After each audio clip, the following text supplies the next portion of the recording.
Ce soir, nous avons l'honneur de vous présenter 2 expositions en un vernissage. Une destinée et un dialogue, de l'art et de la philosophie, une amitié et une correspondance. André et René Neher sont des symboles d'un judaïsme exigeant, aussi bien dans sa pratique que dans sa recherche et dans sa pensée. Mais un judaïsme exigeant et en prise avec la cité, avec la vie quotidienne, avec notre société. Ils ont rebâti à partir des cendres de la communauté juive de Strasbourg et de la communauté française, et grâce à un espoir nommé Israël, la culture juive francophone dont nous bénéficions encore aujourd'hui. Leur ami, Anna Weizmann, a concrétisé sur le papier et dans la pierre, comme vous pouvez le voir, et grâce à son exigence créatrice, cette aspiration, cette nécessité de reconstruction, d'avoir foi, d'avoir fierté dans la culture juive d'après-guerre. Ce soir, nous sommes très fiers d'assister avec vous à cette rencontre des 2 familles issues de ce judaïsme alsacien d'avant-guerre fauché par la Shoah. Car, je rappelle, donc André Neher est né à Obernai, mais il a grandi à Strasbourg. Sa femme a grandi à Paris, mais était issue d'une famille née et nourrie de cette culture juive alsacienne. Et Anna Weizmann a grandi également à Strasbourg avant de la quitter pendant la guerre. Et pourtant, André, René et Anna ont su tisser les liens indéfectibles entre les cultures juives, la culture française, la culture israélienne et européenne. Ils ont su tresser des fils très forts et qui rayonnent encore aujourd'hui. Ils ont su faire éclairer, ils ont su rendre vivant cette tolérance et ce respect, la connaissance et la nécessité de connaître son identité. Et maintenant, avec Richard Abouaf, nous allons vous présenter les différents panneaux de l'exposition avant de laisser la parole à M. et Mme Blumenfeld qui vous présenteront la partie artistique. Voilà. Nous allons faire une déambulation très rapide, je le signale. On a prévu 45 secondes, 1 minute par panneau, guère plus. Il y en a une vingtaine. Je vous demanderai de laisser peut-être cette allée un petit peu libre et on va progresser donc du premier panneau ici à gauche vers le bout de la salle. Et on laissera la parole en fin d'exposition à Sybille et à Samuel pour les 2 panneaux qui ouvriront sur l'exposition Weizmann. Voilà.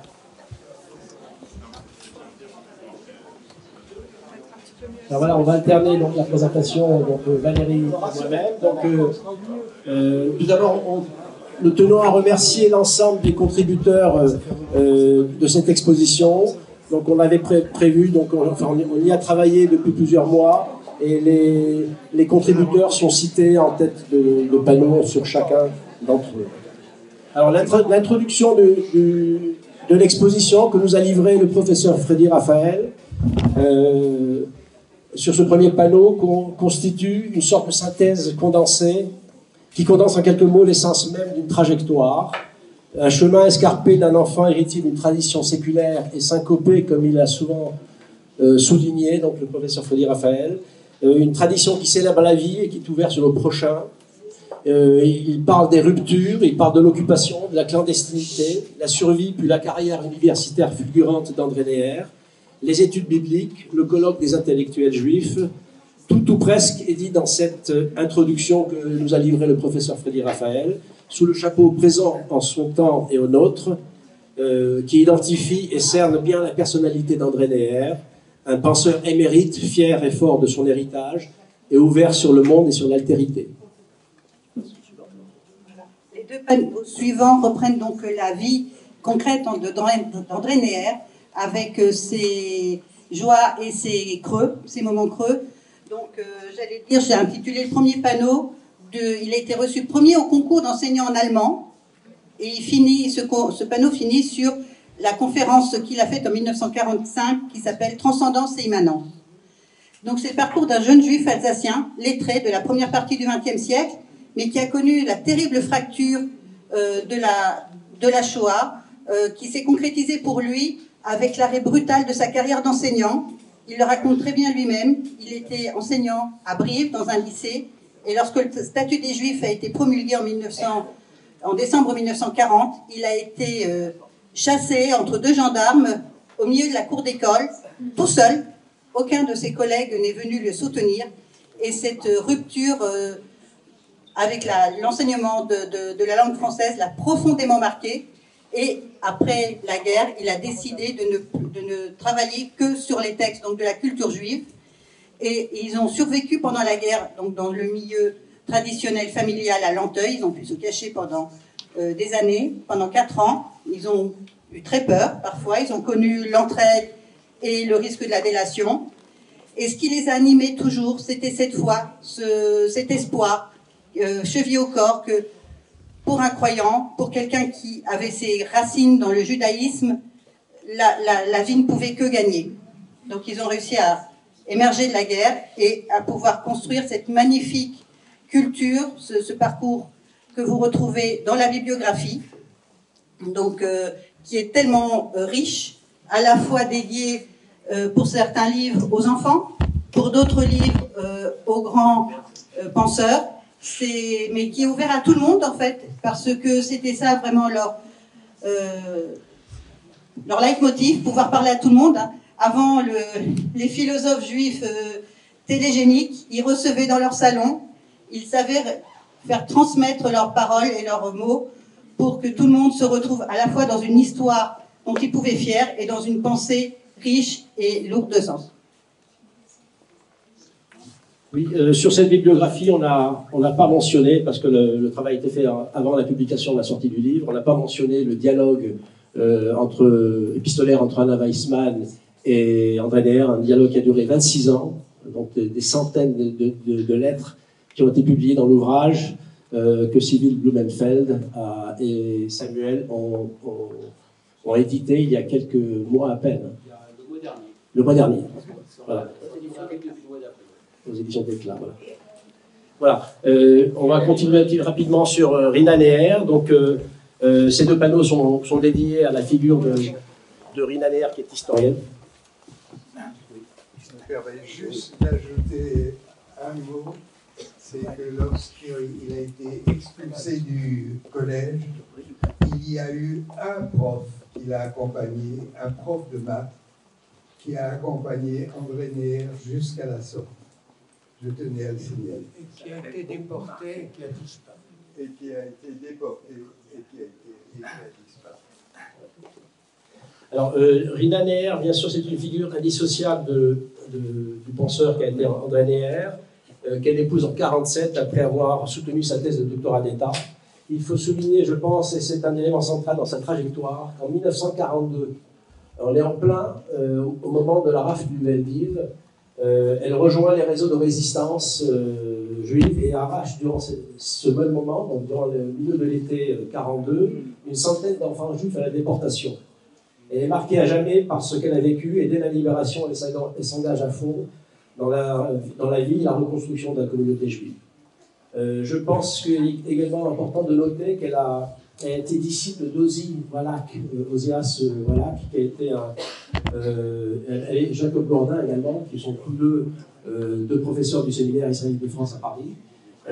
Ozi Wallach est issu de la faculté de lettres de l'université de Strasbourg. Il a été rabbin, éducateur et fondateur de l'école libre des études juives. Quant à Jacob Bourdin, il était considéré comme le précurseur du renouveau de la pensée juive au lendemain de la Shoah en France. Leur empreinte sur Rina Neher a été déterminante. Les Neher, donc Rina Neher et André Neher, ont chacun eu des carrières séparées, chacun dans son domaine, mais ils ont parfois croisé leur centre d'intérêt. Je cite notamment le travail qu'ils ont réalisé ensemble en 1962 sur l'histoire biblique du peuple d'Israël, qui a été édité aux éditions Jean Maisonneuve. C'est 3000 ans d'histoire, et donc c'est un travail conjoint qu'ils ont réalisé ensemble. Donc malgré leur divergence, on va dire, d'orientation scientifique, ils ont de temps en temps collaboré ensemble et travaillé ensemble sur des thèmes qu'ils partageaient. Voilà. L'Agada de Mahanaïm, alors ça c'est un point que je trouve très intéressant. Alors Mahanaïm signifie campement au pluriel en hébreu, Mahané c'est camp. Le mot est extrait du chapitre 32. Le mot est extrait du chapitre 32 du verset 2 de la Genèse, donc le premier livre du C'est le patriarche Jacob qui utilise ce mot pour la première fois dans le Premier Testament. C'est dans Transcendance et Immanence, un des premiers ouvrages qu'a publié André Neher, qui a été publié par Yeshurun dans 1946, qu'André Neher, il y a un problème avec le micro, qu'André Neher parle de la Haggadah de Mahanaïm pour la première fois. Alors ce n'est pas une Haggadah, l'Haggadah c'est le texte qui est lu donc, le soir de Pessah, de la Pâque juive, hein, pour ceux qui ne le savent pas. Il n'y a pas une seule Haggadah qui a été écrite et donc illustrée, rédigée dans le Mahanaïm à Lanteuil. Alors Lanteuil, c'est ce petit village dans ce vallon qui est à 12 km au sud sud-est de Brive-la-Gaillarde. Je ne sais pas si vous connaissez, c'est un très très beau village qui a hébergé donc, la famille entière des Neher, que vous pouvez voir donc, ici, l'ensemble de la famille qui a été repliée pendant plusieurs années donc, à Lanteuil, dans ce village-là. Il y a eu la rédaction donc, s'est faite sur 4 Haggadot. Les 4 Haggadot sont actuellement à Jérusalem. Il y en a une qui est chez Élie Sheva-Revel, qui est parmi nous, je crois. Oui, Élie Sheva-Revel. Il y en a une autre qui est chez Michel Revel, donc je crois que c'est le cousin. Une autre également chez Yael Toati David, qui sera là dans quelques semaines pour une conférence. Et une dernière, la 4e, dans la famille, me semble. C'est ça, Élie Sheva. Elles sont toutes les 4 dans la famille. Et Yael David Toati, 4 enfants. Et Yael David Toati a offert un facsimilé de cette Haggadah de Mahanaïm à la BNU. Elle est en dépôt, donc elle peut être consultée.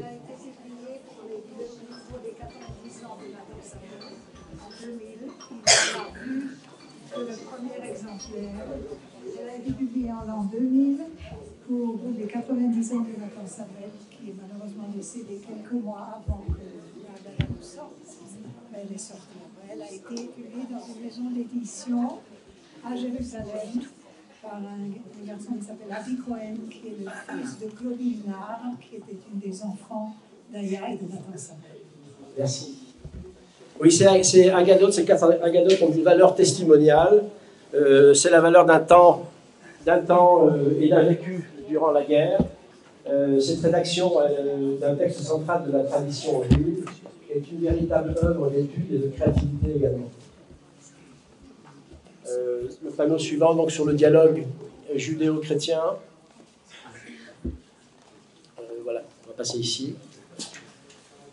Oui, donc ce dialogue judéo-chrétien a été fondé en 1947 dans la foulée des rencontres de Königsberg en Suisse. Ces rencontres regroupent une quarantaine d'associations de dialogue dans le monde aujourd'hui. André Neher a été très sensible dès le début de sa carrière au dialogue œcuménique. Il a tissé des relations authentiques, capables de dépasser des obstacles traditionnels et théologiques qui freinaient ce dialogue, avec des personnalités comme Monseigneur Léon Elchager, Jacques Maritain, le père Dupuis, le père Riquet et le pasteur Bernard Keller, dont Janine El-Koubi rapporte sur le panneau suivant une anecdote qui démontre aussi les difficultés, les écueils, les impasses théologiques auxquels était confronté ce dialogue judéo-chrétien, même après le concile de Vatican II en 1961.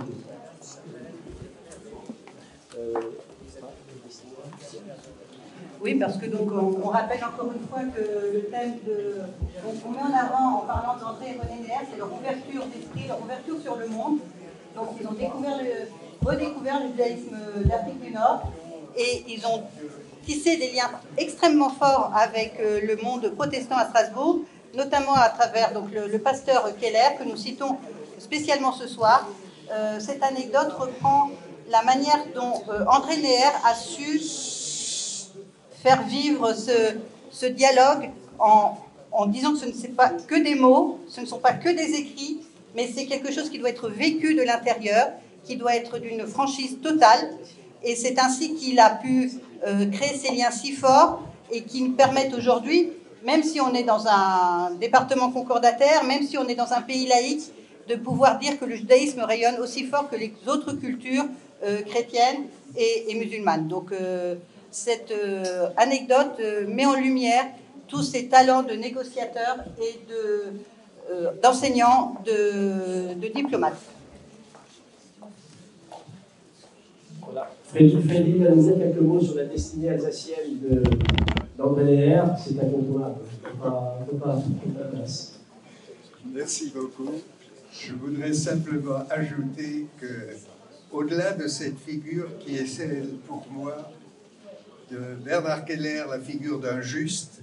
Il y avait d'autres professeurs à la faculté, notamment de théo-protestants, qui nous ont accompagnés, qui ont accompagné Linéaire. Et il est extrêmement important de penser à Edmond Jacob parmi eux. Je voulais simplement dire qu'on verra demain que la destinée alsacienne des Néers, et notamment du rôle qu'ils ont joué dans cette communauté, n'a pas été qu'un long fleuve tranquille.